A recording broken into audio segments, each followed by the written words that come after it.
May nagtatanong kasi sa akin, ano raw ang kaibahan ng splitter type na transmission at saka yung high and low. Ang splitter type, kagaya nito, no?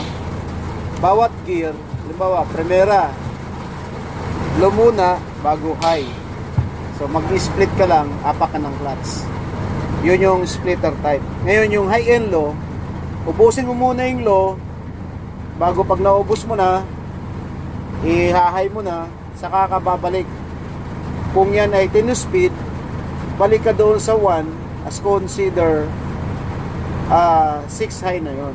Yun ang kaibahan ng high and low at saka yung splitter type.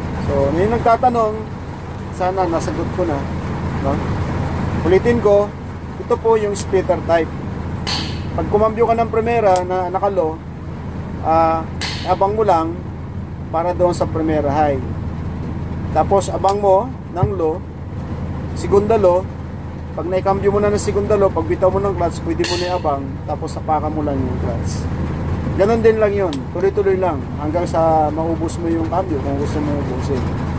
So ngayon, ang high and low naman na tinatawag, ubusin mo muna yung low bago ka mag-high, no? Kung 12 speed or 10 speed, ibig sabihin yung equivalent pag bumalik ka doon sa 1, kung 12 speed, 7 na yon.